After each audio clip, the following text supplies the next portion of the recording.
Visto aqui, mas só relembrando, esse aqui é o grupo de estudos e networking aqui do GDG Santos. Para quem não conhece, o GDG ele é Google Developer Groups, uma sigla, uma abreviação, e basicamente os Google Developer Groupers, ou Groups, os GDG, são comunidades globais e voluntárias que a gente aborda sobre tecnologia e carreira. E a gente tem o objetivo de compartilhar experiência, projeto e falar e abordar algumas tecnologias do Google. Vale a pena sempre lembrar que nós somos independentes e a gente não representa o Google e o Google também não representa a gente.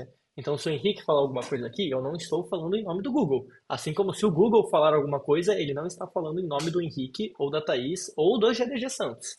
Isso é muito importante. Por mais que a gente carregue o nome Google, a gente tem alguns incentivos da parte dele, é sempre muito bom deixar isso claro. Os GDGs, a gente está presente em mais de 140 países, temos mais de 1.000 capítulos. Capítulo seria basicamente um grupo do GDG. Então, é muito legal para a pessoa igual, por exemplo, o Otávio, que vai fazer um intercâmbio, ou para alguém que vai viajar, ou até mesmo, me mudei de cidade. Procura um GDG perto da onde você está indo, da onde você se mudou. É muito bom para você conhecer novas línguas. Até semana, no último grupo de estudos, tinha uma pessoa que era de algum país da América Latina, falava espanhol aqui no grupo de estudos, estava aqui para aprender junto com a gente, é até legal para você aprender uma nova língua. Então, se tu quiser entrar em um grupo de estudos de alguém que fala inglês, treinar, super bem-vindo. Dá para vocês verem as comunidades aqui nesse link. O GDG Santos, atualmente, ele é organizado pela Thaís, pela Júlia, pela Verônica e por mim. E para você fazer parte do GDG Santos, você pode fazer parte sendo membro, acompanhando a gente nas redes sociais, grupo do WhatsApp, o Bev, que é a plataforma oficial que o GDG disponibiliza aqui pra gente. Dá para você se voluntariar em alguns eventos que a gente faz presencialmente, e aí você ajuda a gente a organizar alguns eventos. E também dá para você virar um organizador junto com a gente. A gente só pede que antes de você ter interesse de virar um organizador do GDG, que você participe dos eventos, seja ativo na comunidade, faça um trabalho voluntário, até mesmo para você ver se realmente é o que você quer, porque dá trabalho e a gente não ganha nada com isso, basicamente. O trabalho ele é voluntário. É, Além disso, se você quiser acompanhar a gente, as redes sociais estão aqui, Instagram e LinkedIn, os principais, Twitter a gente não usa. E vamos partir agora para o conteúdo da palestra, que é o que importa, depois que a gente deu toda essa volta para explicar o que é GDG, vamos falar sobre Spec Driven Development. Quem aqui já ouviu falar desse tema? Levanta a mãozinha aí no Google Meet. Ju já levantou a mãozinha, só a Ju, o resto todo mundo novo? Ou se quiser mandar no chat um eu e tal, nunca ouvi, beleza. Bom, antes de abordar esse assunto, falando um pouco sobre mim, me chamo Henrique Martins, técnico em desenvolvimento de sistemas pela ETEC, graduado em ciência da computação pela Católica, estou cursando uma pós-graduação em engenharia de software pela PUC-Rio, atualmente sou engenheiro de software front-end sênior no Itaú, trabalho ali na parte de limites de cartão e de crédito para pessoa física. Não consigo aumentar seu limite, não consigo limpar seu nome, não faço nada disso. E sempre que eu tenho alguma hora vaga, um hobby que eu tenho que eu gosto bastante é jogar vôlei. Bom, antes de começar, vamos voltar um pouco no tempo, fazer um breve cronograma sobre o desenvolvimento com inteligência artificial. Tudo, ó, eu coloquei aqui, obviamente, que se você for pegar na história, pode ter outros pontos mais interessantes na linha do tempo, mas eu coloquei que o principal aqui começou em 2021, que começou com autocomplete com IA. Eu lembro que nessa época já tinha algumas extensões, o Tab9, por exemplo, o GitHub Copilot estava começando, acho que não tinha nem esse nome, que já dava uns autocompletes bacanas pra gente, porque antes a gente tinha autocomplete muito simples. Era, por exemplo, se eu digitasse um console ponto, ele dava todos os métodos do console. Aí a gente começou a ter uma inteligência com inteligência artificial. Não era nada muito complexo, você não conseguiria desenvolver um sistema sozinho com esse autocomplete, mas já adiantava um pouco nossa vida. Em 2022, teve o lançamento do ChatGPT. Nossa, eu lembro como se fosse ontem, de quando eu acessei o ChatGPT pela primeira vez, estava trabalhando presencial aqui em Santos, E, mano, a gente ficou louco. Eu lembro que a gente colocou assim, mano, pergunta aí pro chat GPT se ele conhece o Santos Futebol Clube. A gente perguntava e ele respondia. A gente ficava, caraca, mano, o que é isso que tá acontecendo, velho? Tipo, pergunta se ele conhece Peruíbe. Ele respondia que era Peruíbe, entende? Então, no começo, acredito que a maioria das pessoas que tiveram o primeiro contato com o chat GPT nessa época ficaram surpresas por causa disso. Uma era uma ferramenta que conversava para você, conversava com você como se você fosse, como se ela fosse humana. E depois a gente viu que ela também respondia muito pra gente com código. Então ela era muito bom no código, só que ela ainda estava ali presente apenas na web. Você tinha que abrir o chat com ele, colar ali o seu prompt. Eu lembro que na época da empresa que eu estava, a gente não tinha API oficial da OpenAI, não dava para eu bater neles. Eu lembro que a gente fazia um scrapping da gente, ó, eu bato na API, ele sobe um robozinho aqui em Puppeteer, que aí manda pro chat, pega a resposta e devolve. A gente fazia umas gambiarra muito louca, só que aqui já começou a se desenvolver algo legal. Aqui muita gente, a gente já começou a ter um aumento na produtividade, a gente parou de utilizar muito Stack Overflow, Google, olhar aqui algumas documentações. E aí, lá para 2023, o ChatGPT foi lançado no final de 2022 para 2023, lá para meio de 2023, final de 2023, a gente começou a ver um boom de IDS com chat de IA integrado. Então a gente começou a ver Cursor, a gente começou a ver o próprio VS Code, depois integrando o Copilot nele. Mais para frente, né, a gente viu o Anti-Gravity nascendo, enfim. Então a gente já vê o cenário de desenvolvimento caminhando para, ó, IA tá aqui, vamos começar a utilizar, vamos começar a integrar. E isso ficou muito mais simples de utilizar a IA agora, porque agora a IA estava na nossa IDE. A IA já conhecia muito do código que a gente produzia. E facilitou muito, facilitou muito. Às vezes você perguntava de algum método para a inteligência artificial, ela já estava ali na sua ideia, ela já conseguia buscar em alguns arquivos, enfim. Em 2024, a gente viu o boom de alguns agentes de código. Então a gente viu ali o Cursor novamente, o Devin, o Cloud. Então foi ali para mais final de 2024, começo de 2025, esse boom dos agentes de código. E aí que a parada começou a ficar legal, porque esses agentes de código já estavam numa capacidade de produzir uma aplicação inteira sozinha. Ah, era a melhor aplicação do mundo? Não era a melhor aplicação do mundo, mas produzia. Comparado com o que a gente tinha lá em 2021, nossa, isso aqui parecia mágica. Tenho certeza que se a gente viajasse no tempo e voltasse para 2021 e falasse assim, em 2024 a gente vai ter esses agentes de código que a gente tinha em 2024, ninguém ia acreditar. Eu mesmo seria o primeiro que ia falar, não, você tá pirando aí, você tá querendo me vender alguma coisa. Mas já tinha se tornado real. E em 2025, um ponto que eu coloquei aqui é que começou muito a palavra do vibe coding, né? A gente começou a ouvir muito sobre vibe coding e teve até um dicionário americano, eu acho que elegeu vibe coding como a palavra do ano. Basicamente, para quem não sabe o que é vibe coding, seria basicamente só pedir para a IA ir fazendo a tua aplicação e ela vai fazendo. Tu não sabe nada técnico, tu vai pedindo, ela vai escrevendo código em cima de código, tu não valida nada e vai fazendo isso. E isso bombou, porque com o desenvolvimento o desenvolvimento com inteligência artificial, ela quebra uma barreira que a gente tinha que antes apenas programadores conseguiam desenvolver aplicativos. Agora, se uma pessoa, agora minha irmã que sabe um pouco ali de tecnologia, etc e tal, mas não é programadora, ela consegue desenvolver um site. Vai ser o melhor site do mundo? Não vai, mas ela consegue.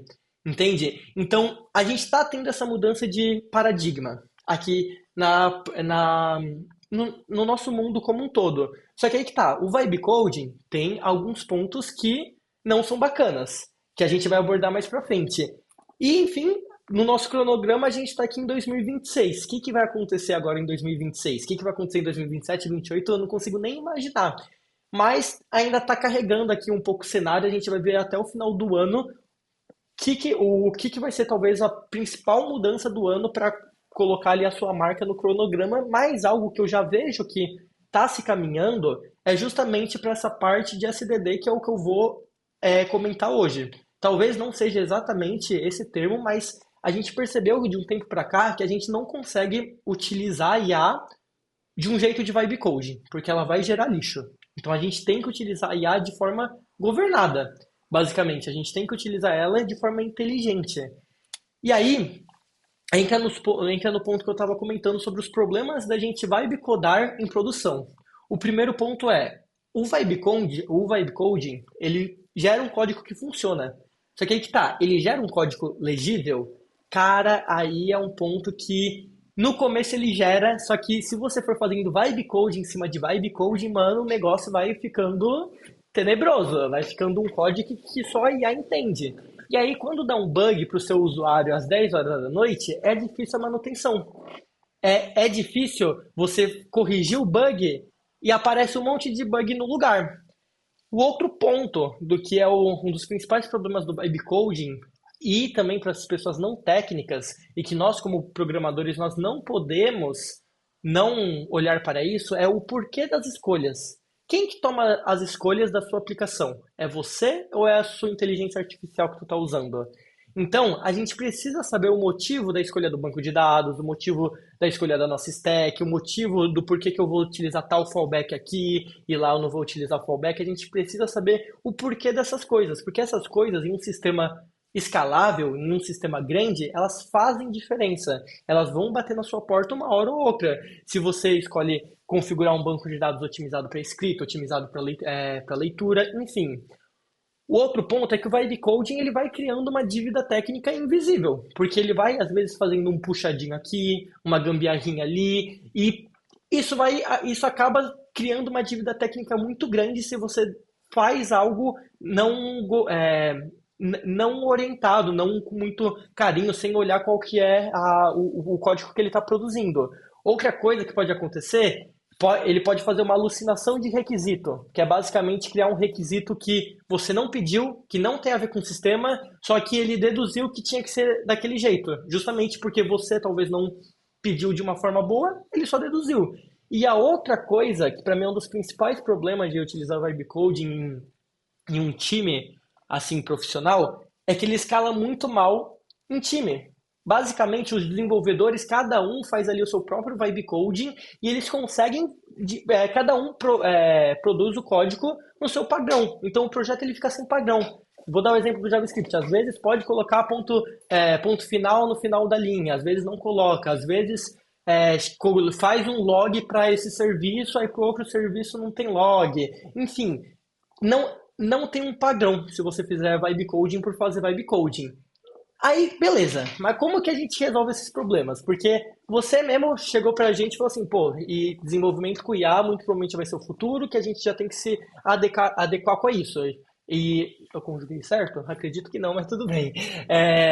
Mas como que a gente resolve esses problemas? Como que a gente consegue contornar esses pontos? Eu vejo aqui algumas das soluções. A primeira, que a maioria das pessoas desenvolvedoras já começaram a aplicar lá em 2023, é criando prompts específicos.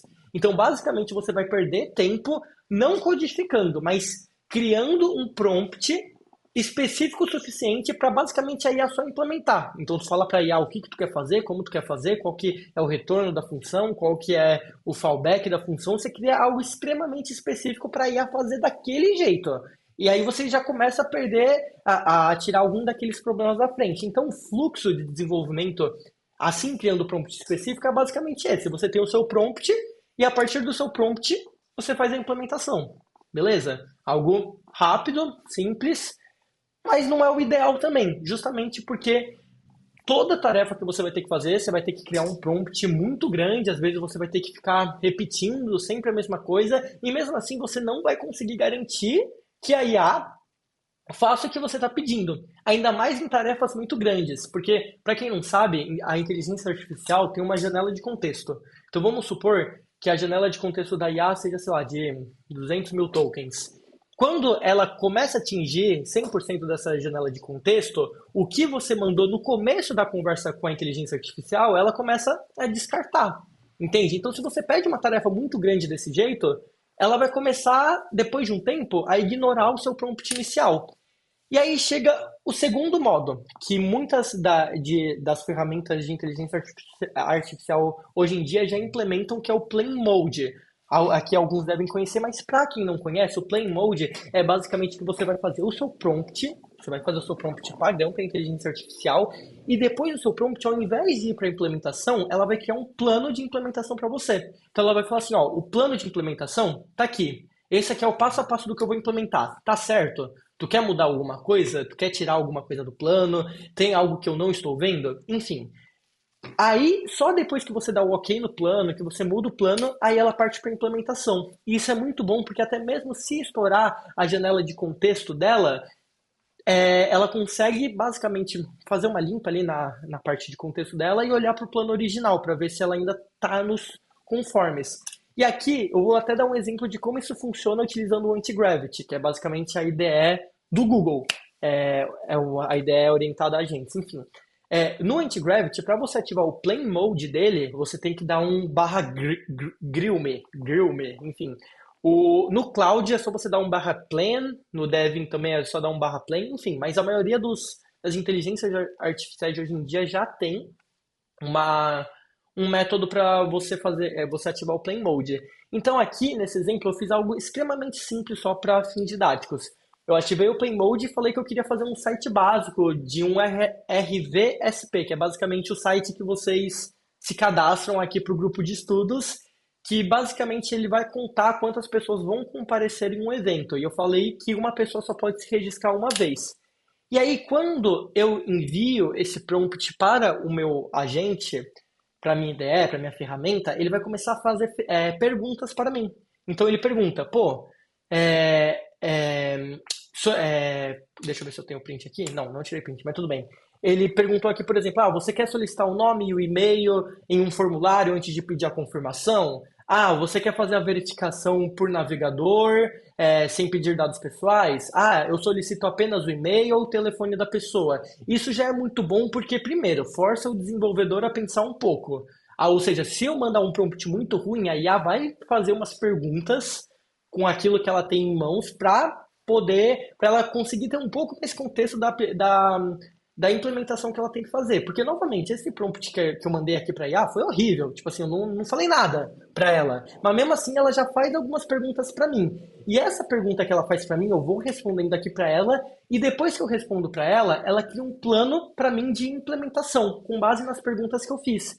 E aqui no plano de implementação que ela cria, coloquei um videozinho, dá pra gente ver que ela basicamente ela resume todos os requisitos que eu passei para ela. Então, tudo que eu tinha respondido lá na primeira etapa estão aqui. Ela mostra para mim, por exemplo, também qual que é a estrutura do projeto que ela vai criar, como ela vai seguir. Ela mostra aqui os arquivos que ela vai criar, qual que é o conteúdo de cada arquivo. E ela também coloca um plano de verificação. Como que ela consegue saber que está tudo certo, como eu consigo verificar que está tudo certo. Ou seja, dá pra gente ver aqui que mesmo com um prompt extremamente porco que eu fiz, extremamente ruim que eu fiz, ela gerou um plano de implementação razoavelmente bom. Entende? Ou seja, você já começa a ter um desenvolvimento com inteligência artificial um pouco mais guiado, utilizando o Plain Mode. E assim, o Plain Mode é algo muito bom. Para muitos casos, só isso aqui já basta, tá? Para muitos casos mesmo. Só que existem alguns outros casos que você precisa ir um pouco mais além. Porque o Plain Mode também tem seus prós e contras. Então, por exemplo, o Plain Mode depende ainda muito do prompt que eu vou passar para, para a inteligência artificial. O Play Mode, às vezes, pode ignorar algum padrão de projeto que a gente tem. Porque, por exemplo, vamos supor que a gente tem um padrão de projeto que eu preciso de log sempre que cair no catch do meu erro aqui. Beleza, é um padrão de projeto que já existe aqui na Codebase. Mas, às vezes, se ele está criando um serviço novo e ele não olhou para os outros arquivos do projeto, ele pode ignorar esse padrão de projeto. Enfim, ou seja, ele é bom, ele serve muito, só que ele ainda tem alguns pontos que pode melhorar. E aí entra o desenvolvimento orientado por especificação, que é basicamente o SDD, Spec Driven Development. Com o SDD, a gente começa a focar muito mais na especificação que eu vou passar para o meu agente através do meu prompt, do que focar na implementação. Então, o ideal do SDD é que você gaste muito mais tempo refinando, descobrindo possíveis pontos de falha de negócio, etc e tal, do que codando em si. Então, para poder guiar essa palestra, guiar essa apresentação, eu vou utilizar como exemplo o Spec Kit, que atualmente eu acho que é a ferramenta de SDD mais famosa que tem, que foi criada pelo GitHub. Só que existem outras ferramentas também de SDD, só que o Spec Kit eu vejo que ele é o mais famoso hoje em dia. O... E aí que tá. Qual que é o fluxo do Spec Kit, do Spec Kit? E também, basicamente, a maioria das outras ferramentas que você procurar de SDD vai seguir algo muito parecido com isso aqui. Talvez só mude um pouco os termos, só que a base vai ser essa daqui. Então, com o Spec Kit, a gente vai precisar seguir um fluxo. Então, primeiro, a gente vai definir qual que é o princípio do meu projeto, qual que é a constituição do meu projeto. Ou seja, é um documento com regras que a IA não pode quebrar. A IA, tipo assim, é inegociável ela quebrar. Igual, dando um exemplo de regra. Eu não quero que você nunca logue nenhum dado pessoal do cliente. É algo que, aconteça o que aconteceu, você não pode logar o CPF do cara, uma informação pessoal. Outra parte, a outra parte do fluxo é a spec, ou specify, que é basicamente a descrição de alto nível da tarefa que você vai fazer. Aqui você define o que e o porquê da tarefa. Então, aqui a ideia não é você dar muito detalhe técnico. Uma coisa que um pessoal até de uma Off Squad aqui do local que eu trabalho está fazendo é basicamente que o PO ele participa até dessa etapa aqui, do spec. Porque o ideal seria que o seu PO, a sua pessoa de negócio, ela já escrevesse a história de uma forma como se fosse o spec. Ou seja, uma descrição de alto nível da história, do que fazer, do porquê fazer e sem detalhe técnico, que é o que um PO consegue fazer. E aí, a partir daí, a gente vai criar o nosso plano técnico. E aqui a gente vai pegar a nossa spec e vai traduzir a nossa spec em um plano técnico. Ou seja, aqui a gente vai definir qual é a stack, qual é a arquitetura, qual é a integração que eu vou fazer, qual a observabilidade que eu vou fazer, se vai ter fallback, se não vai ter, enfim, se vai ser tolerante à falha, enfim. Depois que eu criar o meu plano técnico, aí a gente vai dividir o meu plano técnico em tarefas. Então, ó, a primeira tarefa vai ser criar o projeto. A segunda tarefa vai ser criar as pastas. Décima tarefa vai ser implementar o Datadog. A gente divide o nosso plano técnico nas tasks. E por último, a gente passa para a implementação, que é pegar as tasks que a gente criou e soltar os agentes para implementar. Então, o fluxo de desenvolvimento que eu tinha apresentado antes muda um pouco. Primeiro a gente começa com os nossos princípios aqui, que é algo inegociável ao redor de tudo. Aí a gente começa com a nossa spec. Depois, a partir da nossa spec, a gente vai gerar o nosso plano técnico. Com o plano técnico, a gente gera as nossas tarefas. E a partir das tarefas, que a gente começa a implementar. E isso aqui, esse fluxo aqui, é o fluxo de desenvolvimento básico de um SDD. Dá para você ampliar esse fluxo fazendo algo parecido com isso. Ó, eu gero minha spec, depois da minha spec eu gero o plano técnico, e depois do plano técnico eu vou querer gerar minhas tasks, mas eu vou querer gerar também um ADR, uma documentação. Para quem não sabe, um ADR é basicamente uma documentação que você fala por que foi arquiteturado desse jeito, qual que foi os prós e contras, por que você fez a arquitetura desse jeito. Então, dá para implementar isso durante o fluxo. Entende? Porque aí você já gera uma documentação viva para o seu projeto. Entendeu? O time que eu comentei lá do banco, eles também fizeram isso. Eles falaram, ó, depois do plano técnico, algo que você tem que fazer é gerar um ADR. Se não gerar o ADR, não vai para frente. E aí depois você parte para sua implementação. Então, até aqui, né, eu gosto de colocar as dúvidas para o final, mas até aqui, alguma dúvida sobre essa parte do fluxo de desenvolvimento? Tô falando rápido demais, não tô? Enfim, pode dar os feedbacks aí. Deixa eu dar uma olhada rápida no chat. O Gustavo perguntou se dá para incluir imagens de diagramas para apoiar no Plain Mode. Imagem é um pouco ruim, porque o arquivo PNG, JPEG é um pouco ruim. O ideal que você tem que fazer é fazer um arquivo Mermaid. Não sei se tu conhece, mas um arquivo Mermaid, ele é basicamente... Pensa que ele é um arquivo de texto que ele consegue se transformar em uma imagem de um diagrama. Então, se você quiser passar algo de diagrama para a inteligência artificial, faça em Marmade. Tem que ser em Marmade. Se você fizer em imagem, ela pode até tentar ler, só que vai ficar muito ruim. Ahn, beleza. Markdown também dá pra fazer, né? Se tu quiser fazer algo em Markdown, enfim. Bom, beleza. Vou seguir.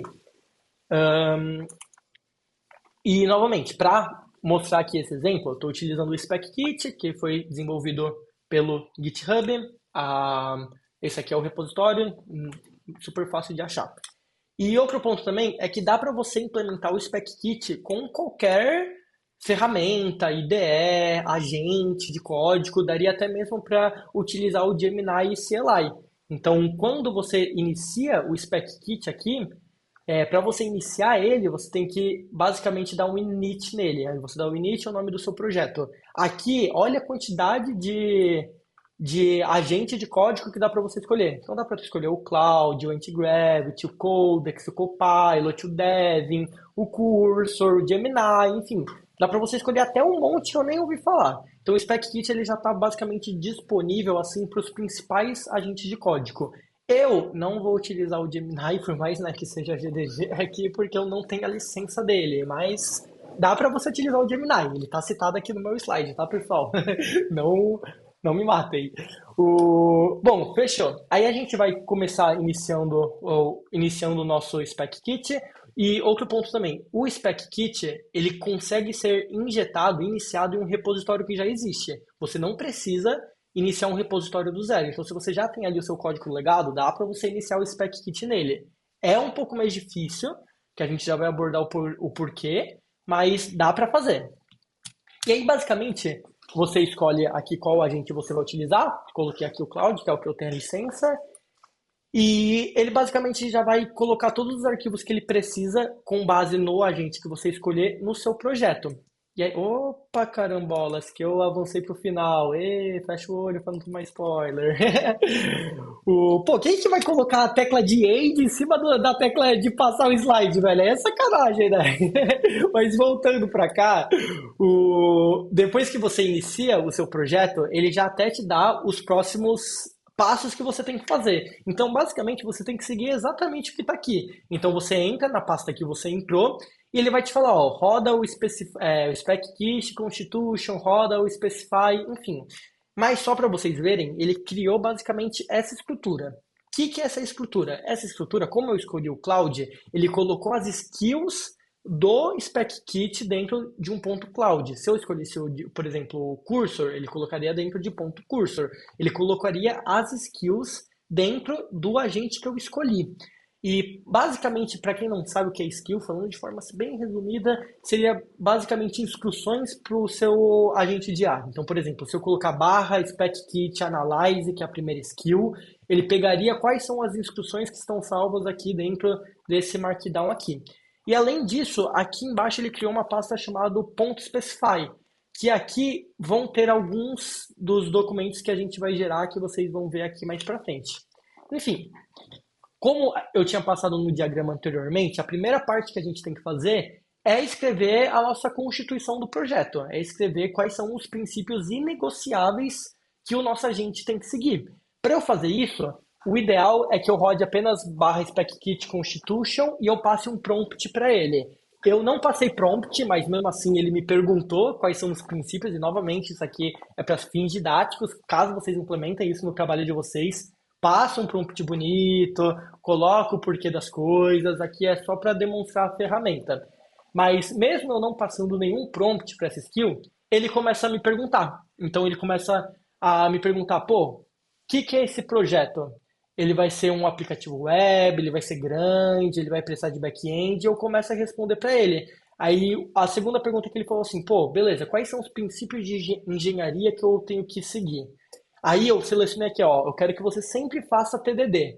Então TDD é inegociável para você fazer. E se eu quisesse, daria para eu colocar, ó, quero uma governança mínima, vai ser um pouco simples, ou daria para eu colocar um modo pragmático, que é basicamente, pô, pode fazer testes, mas não precisa fazer 100%, enfim. Eu consigo aqui selecionar também quais são os tipos de governança que eu vou querer ter. Então, eu falo assim, ó, eu quero privacidade nos dados, eu quero acessibilidade, mobile first, enfim, daria para eu selecionar aqui a caixa de observabilidade também. E aí, no final dessas perguntas, ele vai me gerar basicamente um documento grandinho com todas as regras que são inegociáveis do meu repositório. Então, a primeira coisa que a IA vai fazer quando eu iniciar ela vai ser ler essa documentação aqui.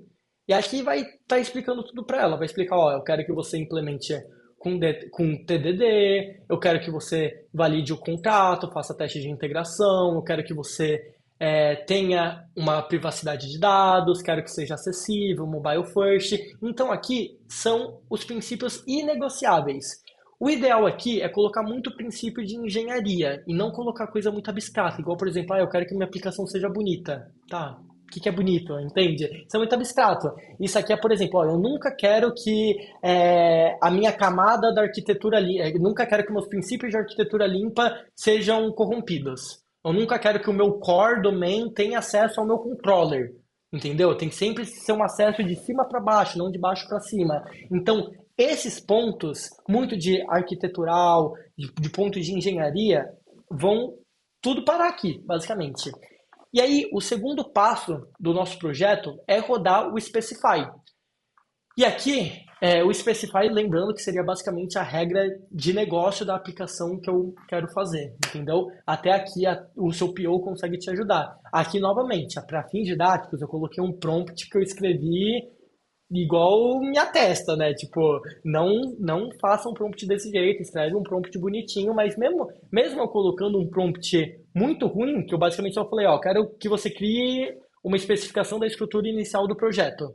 Mesmo assim, ele consegue. É que eu pulei essa parte, né? Eu não coloquei um print dessa parte, mas ele me fez algumas perguntas, igual o Plain Mode, de como seria essa estrutura inicial do projeto, e aí ele criou um arquivo chamado Requirements sobre, sobre as perguntas que ele me fez e sobre algumas regras que ele tem que seguir. E além disso, ele criou também um arquivo chamado spec.md, que seria a minha especificação.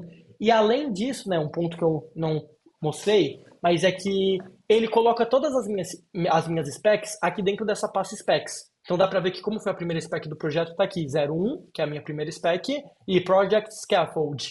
Isso é muito bom porque isso deixa a IA ter um contexto histórico da aplicação. Ela consegue ver, tá, a aplicação passou por esse ponto, esse ponto, esse ponto, e agora estamos aqui. Entendeu? Então o ideal é que você nunca apague essa pasta de specs. A princípio, a gente já chega nesse ponto. E depois dele gerar esses arquivos Markdown de qualquer spec da sua funcionalidade, ele sempre vai dando para você, ó, o próximo passo, roda tal comando, roda tal comando. Então é algo bem didático de você implementar, não é nenhum bicho de sete cabeças.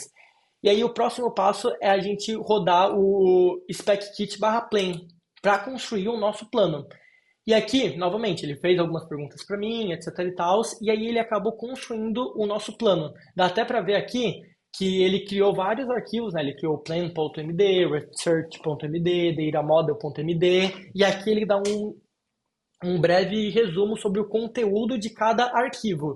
E se você entrar em cada arquivo para você ler, e isso é até uma recomendação, se tudo que ele criar, leia. Lembra o que eu falei, você tem que passar muito mais tempo com a especificação do seu projeto do que implementando o seu projeto, para saber se está tudo certo aqui. Dá para ver que muito arquivo aponta para outro, então você vai ver que, tipo assim, às vezes o Research aponta para o Data Model, que aponta para o Quick Start. Isso faz a IA ler todos os arquivos que ela gerou. E aí, outra etapa é você rodar o spec-kit/task. Eu não coloquei o print aqui? Eu acho que não. Mas a outra etapa é você rodar o comando que você vai gerar as tasks. Então, com base no plano que você já tem, ele vai gerar as tasks em cima daquele plano. Então, dá pra ver que nesse caso aqui, ele gerou 70 tarefas. E ele mostrou pra mim que dessas 70, 29 são paralelizáveis. Então, mais pra frente, né, quando você começa a evoluir, dá até mesmo para você fazer um fluxo de multi-agentes, fazer vários agentes desenvolverem essas tarefas que são paralelizáveis, enfim. E novamente, cada tarefa tem aqui o seu escopo do que ela vai mexer, do que ela vai alterar. E aqui um print mostrando o arquivo MD que ela gerou, tudo bonitinho, tudo documentado, tudo certinho para ela seguir. Então vocês conseguem ver que, comparado com o Play Mode, aqui a gente tem muita mais informação. Muito, muito. É bizarramente é bizarro a quantidade de informação que ele gera mais do que o Play Mode. Aqui a gente acaba tendo muita coisa. E por fim, a gente roda aqui basicamente um spec kit implement, que é para ele pegar todo o plano que ele fez, pegar as tarefas que ele fez e disparar um agente para implementar com base naquelas tarefas que ele fez. E aí você deixa ele rodando, basicamente. Obviamente, depois você revisa todo o código que ele fez, né? Não vamos fazer igual o Vibe Coding, que só manda para produção e boa. E aí, eu tô até aqui com o repositório em aberto para mostrar para vocês, bem brevemente. Mesmo fazendo aqueles prompts porcos que eu fiz, né, mesmo não dando muita atenção, ele gerou aqui um projeto muito completo, se vocês forem perceber. Então ele gerou aqui com SLint, com Prettier, que é basicamente formatação de código. Ele gerou aqui uma pasta de teste, ele fez testes de arquitetura, que é algo avançado, fez testes end-to-end, fez testes de contrato também. Então, tipo assim, a maioria dos projetos você vai ver só testes unitários. Mas, como eu falei lá no começo que eu queria que ele fizesse TDD, que eu queria que ele fizesse todos os testes à risca, ele gerou todos os testes que eu precisava. E gerou aqui também uma estrutura muito boa com base no que eu pedi para ele. Obviamente, né, que eu poderia ter pedido algo muito mais complexo para ele criar um back-end que se comunicasse com a GCP, enfim, mas não era isso, não era a ideia aqui do projeto. E eu consigo saber tudo que foi passado para esse spec através dos meus arquivos. Esse aqui é um dos principais ganhos do SDD, porque quando você utiliza um prompt único, quando você utiliza um plain mode, não fica nada versionado. Então você não sabe qual foi o prompt que o fulaninho deu para IA, tu não sabe. Aqui com o SDD, a gente consegue ter um versionamento em cima disso. Então eu consigo ver todos os specs que meu projeto tem, consigo ver, pô, qual que foi o requisito desse spec aqui? Faz sentido, não faz? Pô, qual que é o contrato que foi definido aqui? Enfim, a gente consegue ter muito mais governança.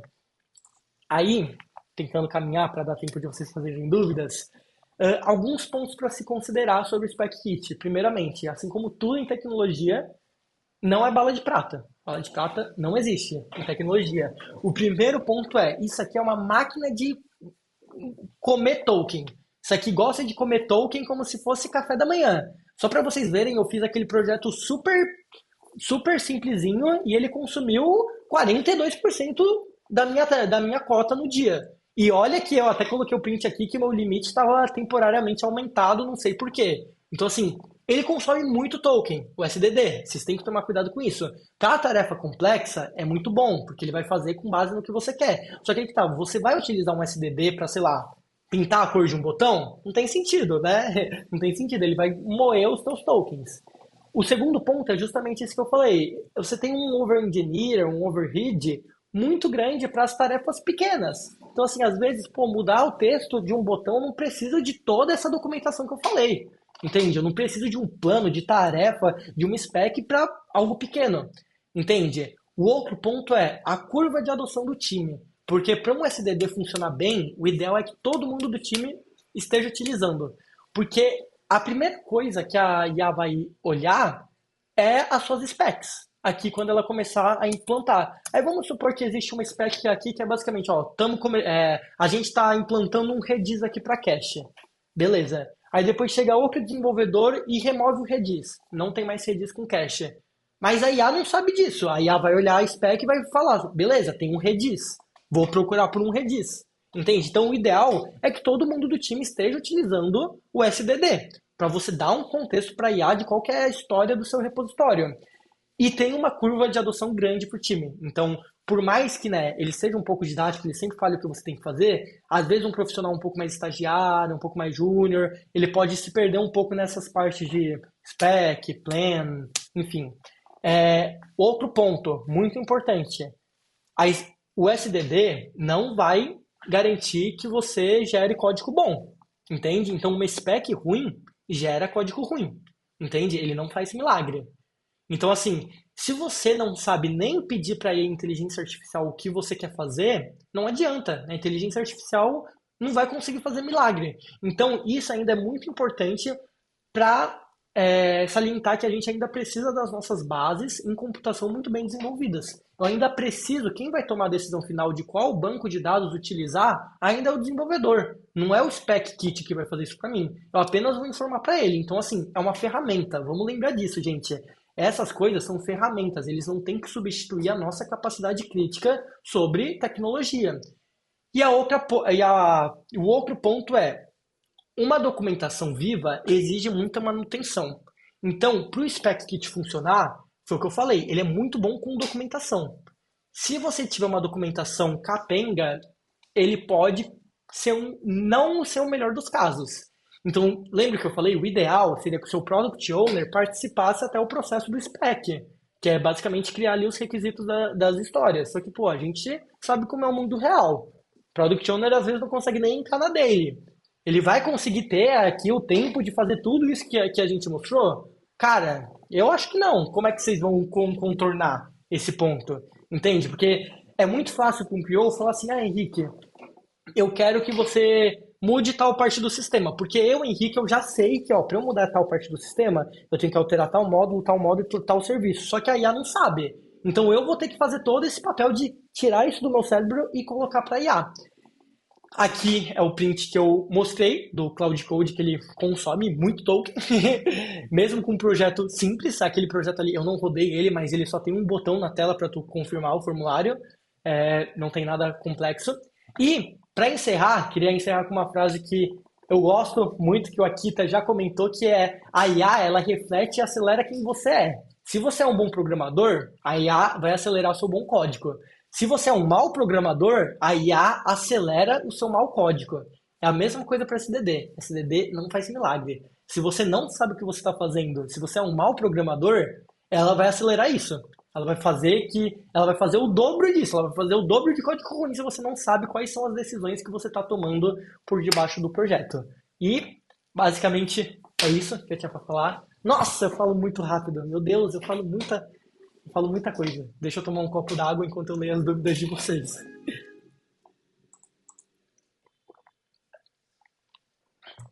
Se alguém tiver alguma dúvida, pode desmutar e pode fazer, tá? Dúvidas, pontos da apresentação. Deixa eu colocar vocês pra cá. Opa, Tem umas dúvidas aí no chat. deixa eu ler aqui um momento.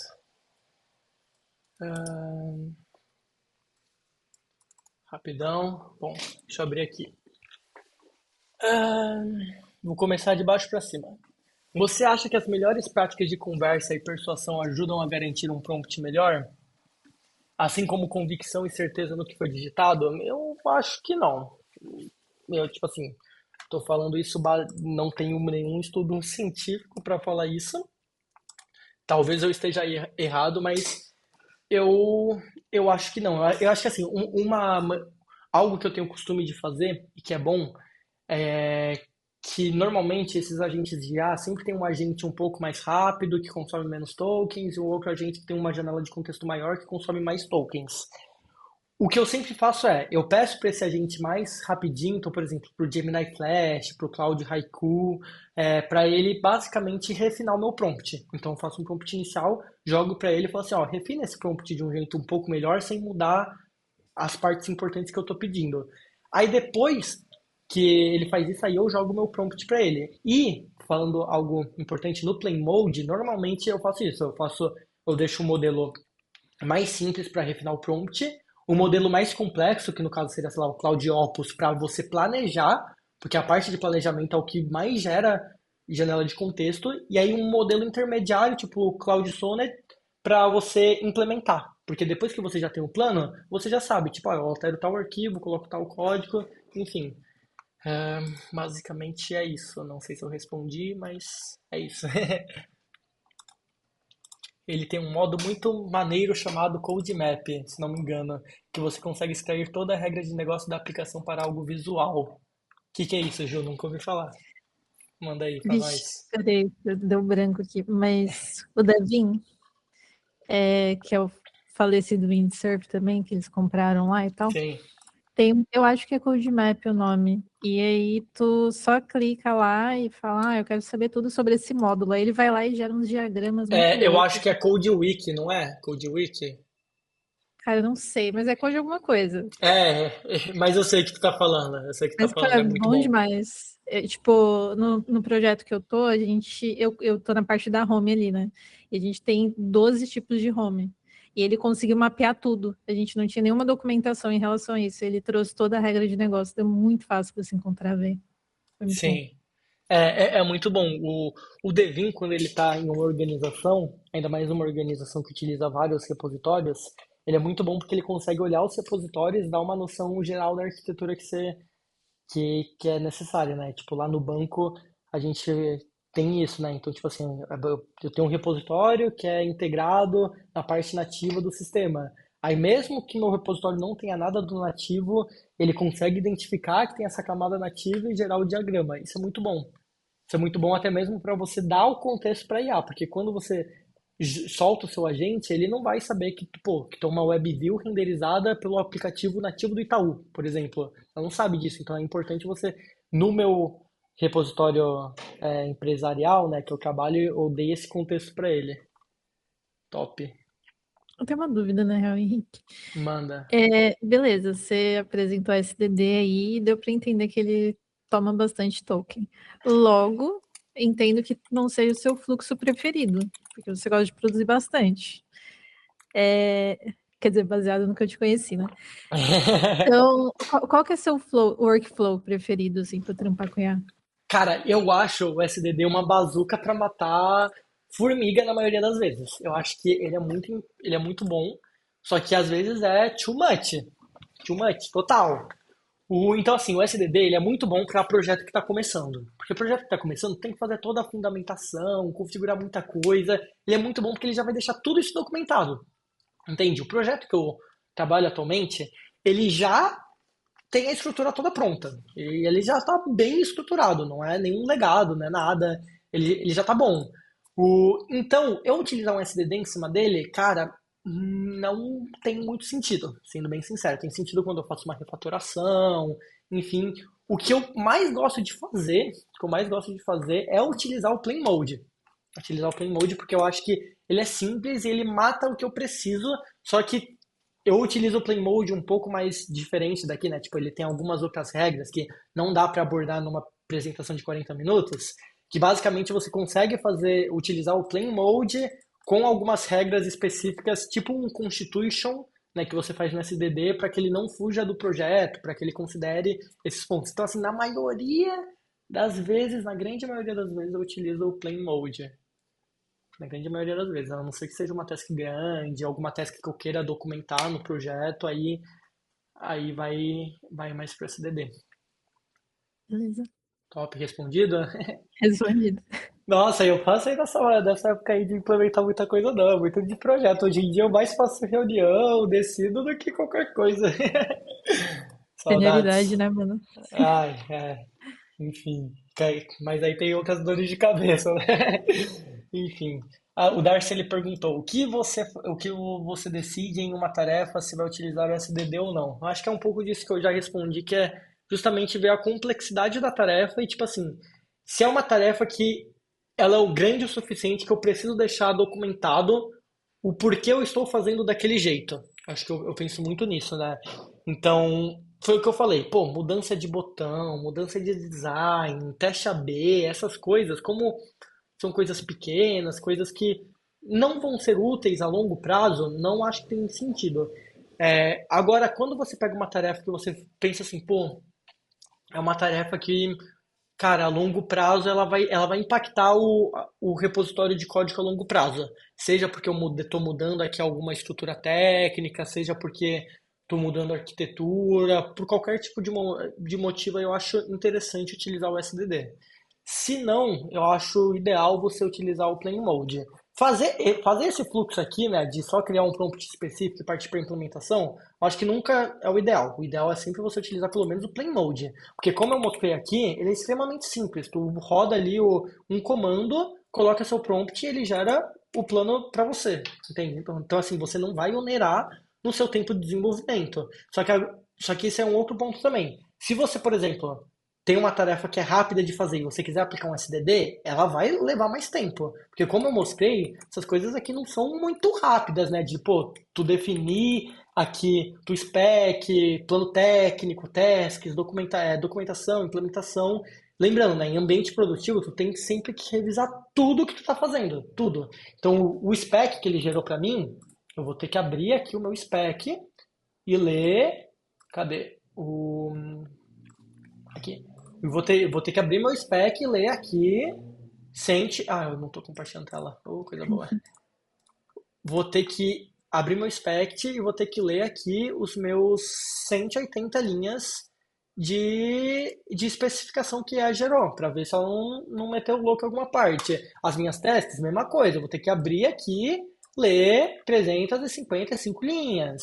O meu plano, mesma coisa, tu vai somando. Então, tipo assim, é algo que demora, que leva tempo. Normalmente, uma tarefa, tu leva 2 dias só fazendo essa primeira parte de plano, especificação, tasks.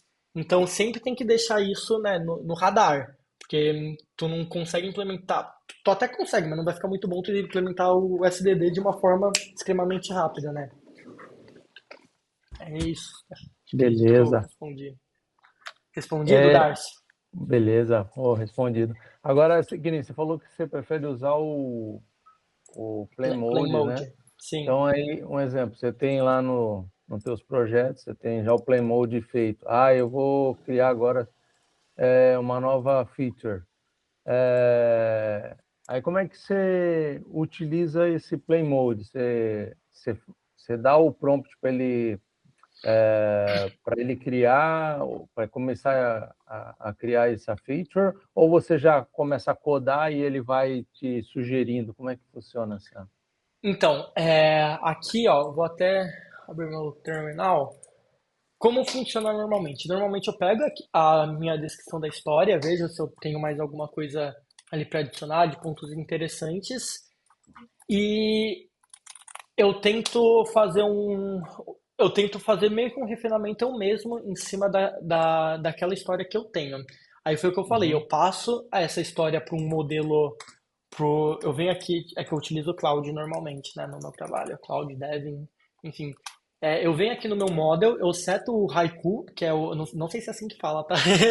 Mas eu seto esse modelo que é o que, ele é o mais rápido e consome menos, eu cliquei em alguma coisa errada, mas enfim, e consome menos tokens, e aí eu peço para ele fazer um prompt para mim. Show. E aí depois disso eu venho aqui no meu terminal, cadê? E eu dou aqui basicamente um barra plain para ele e eu coloco qual que é o planejamento que eu quero fazer, com base no prompt que ele retorna para mim. Aí ele já vai me dar qual que é o... É só vir aqui, dar barra plain e colocar o que eu quero. E ele já vai dar para mim uma estrutura de arquivo parecido com essa, de implementação, e aí eu sempre reviso, sempre vejo se está correto e eu mando ele implementar. Mas foi como eu falei, para mim atende a maioria dos casos, porque o meu projeto ele já está bem estruturado, já tem ali uma arquitetura boa, a maioria das coisas que eu preciso é só eu chamar as factors que eu preciso e ele já implementa, enfim. Então funciona muito bem, eu não preciso de nada muito mais complexo para ele não. Beleza. E também já está no teu plano, né? Então ele já vai dar mastigada. Isso. Isso, aí o. Isso aqui tá parecendo um monte de coisa. Normalmente, a maioria dos agentes, eles seguem essa. Se você colocar um agents.md, na raiz do seu repositório, eles sempre leem esse arquivo no começo da implementação. Aí Uhum. esse agents.md ele é muito útil para você colocar alguns princípios mesmo que a IA precisa saber. Entende? Então aqui você consegue dar contexto para ela, igual por exemplo, eu falei assim, ó, você está trabalhando em um aplicativo web que é renderizado em um aplicativo nativo. Pô, coloca aqui no agents.md. Pô, eu nunca quero que, ó, aqui nesse exemplo, que é um que eu tenho lá no trabalho também, pô, qual que é a instrução do meu pull request? Ó, sempre que você abre um pull request, quero que seja nesse formato. Sempre roda tal coisa, depois das implementações. Então aqui no Agents Sim. MD, um que você sempre vai ver, é tipo assim, ó, depois da tua implementação, sempre roda os testes unitários, para ver se não quebrou nada. Entende? Então, assim, quando você começa a integrar o seu repositório com alguns arquivos assim, um events.md, um review.md, você começa a conseguir utilizar o plain mode de uma forma um pouco mais padronizada. Aí serve muito bem. Show. Beleza. Parabéns aí, cara. Boa, obrigado. Oi, Henrique, e tu já trabalhou, por exemplo, com múltiplas janelas de agentes? Sei lá como que eu posso explicar isso, mas acho que Eu você sei o que entendeu. que é. Sei. Sim. Cara, não, e eu não gosto, porque eu acho que começa a virar muito vibe coding, tipo, porque assim, pô, imagina tu com um terminal com 5 agentes abertos. Pô, é muito difícil você saber o que cada agente está fazendo. E assim, eu não subo código para produção que eu não li o código. Não subo. Todo código que a IA implementa, eu leio, entende? Então eu entendo o que ela está fazendo. Quando você abre um monte de janela, assim, do cloud, manda os agentes tudo sair codando, velho, é quase impossível você conseguir olhar para tudo aquilo, entende? Então, eu nunca fiz e muito porque eu não vejo necessidade. Eu vejo, tipo assim, não estou alfinetando quem faz, mas eu vejo que isso é muito útil para, tipo, para aquelas pessoas que estão trabalhando em startup, que quer fazer um monte de coisa rápido sem verificar muito, entende? Aí é perfeito, é maravilhoso. Só que até mesmo no meu fluxo de trabalho atualmente não faz sentido, porque, por exemplo, eu pego uma tarefa lá no board, aí, vamos supor que eu pegue 3 tarefas ao mesmo tempo e coloque 3 agentes de IA ao mesmo tempo. Mas tem um monte de outras complexidades que um agente de IA não vai resolver. Por exemplo, elas vão subir no mesmo deploy? Elas vão estar no mesmo pacote? Todas podem estar em homologação ao mesmo tempo? Como que vai ficar a pipeline disso? Entende? Então, são pontos que, assim, que não tem, para mim, não tem sentido. Ah, Aí eu não sinto posso, falta. posso ser advogada do diabo? Eu nunca fiz Claro. isso, mas eu perguntei porque eu achei que talvez você tivesse feito, você pudesse me trazer uma visão. Mas eu perguntei mais no sentido de você deixar um time de agentes trabalhar de forma autônoma. Então, um deles seria responsável por todo o time, como se fosse o PO mesmo. E aí, tipo, baseado nas regras que você definiu para o escopo do projeto, eu vou citar aquela Eu frase lá que o entendi. Uncle Bob citou lá, de tipo, mas eu nem vejo o código, porque no fim das contas eu sei que eu travei muito bem o que cada agente poderia fazer, então eu sei que ele não vai fazer bobagem, sabe? É Sim, mais ou menos nesse sentido, sabe? Eu queria muito sim. tentar fazer esse tipo de fluxo, só que eu não tenho muita paciência também para ver eles discutindo os rolês lá, etc. Eu sinto Tá. falta de codar, na real. Sim, eu lembro quando eu trabalhava contigo, tu gostava muito de codar. O... Eu entendi agora o que você quis dizer, né? Eu tinha entendido um pouco diferente antes. Eu já fiz algo parecido em projeto pessoal, só que eu fiz utilizando, acho que skills, se eu não me engano, porque aí eu conseguia criar uma skill, por exemplo, essa skill aqui é o skill de PO, essa skill aqui é o skill de designer, entende? Aí basicamente soltava um agente lá e ele ia chamando, né? Então, tipo assim, basicamente o PO chamava tal coisa, o outro chamava tal coisa. No projeto que eu fiz, que tipo assim, foi um projeto totalmente vibe codado, porque eu queria fazer um projeto para os meus amigos, eu não preciso de qualidade, não preciso de nada, só preciso que funcione. Saiu bem, só que aí que tá. Eu não vi nada do resultado que eles fizeram. Nada. Era assim, tipo assim, pô, vocês fizeram, o teste tá passando? Vai pro ar. E eu falava assim, ó, rapaziada, testa aí. Não era nem eu que testava, eram meus amigos que testavam mesmo. Às vezes dava errado, né? Às vezes dava errado, mas é algo que às vezes vale a pena. Às vezes que vale a pena, mas novamente, né? Pro contexto que eu estou atualmente, eu acho que não funciona porque eu vejo que o gargalo de onde eu estou atualmente não é código, não é escrita de código. É um monte de outras coisas que não é escrita de código. É falta de requisito, é acelerar teste manual, é pipeline, é calendário de deploy, entende? Quando eu começar a sentir que, ó, todas essas coisas já estão andando muito e agora a escrita de código que é o gargalo, aí talvez eu considere ir para uma abordagem mais assim. Enfim, Mas é bem interessante mesmo. Esse mundo de agente de IA, desenvolvimento com IA, nossa, tem muita coisa, né? Que envolve pô, tudo isso aqui. é legal. E dá para colocar personalidade neles, né? Eu fiz um teste assim de 10 minutinhos no cockpit. E, cara, eles discutem entre si, assim, sabe? Isso Só é que eu não, louco, eu não né? fiz nenhum código, sabe? Eu só dei a Sim. personalidade para cada um e eles começaram a discutir os negócios lá. Falei, meu Deus. Aí eu nunca mais mexi depois. Não é. Eu conheço uma pessoa que já colocou que assim, toda resposta que você der pra mim, eu quero que você me xingue. Não sei por que a pessoa falou isso, né? Mas tudo bem. Aí toda resposta que ele dá, ele solta um monte de palavrão, né? Deus me Mas é livre. mesmo. Então, fechou. Alguém tem mais alguma dúvida, algum ponto? Se não, é isso. Vou criar um agente que vai me defender quando ter a revolta das IAs. Esse é bom.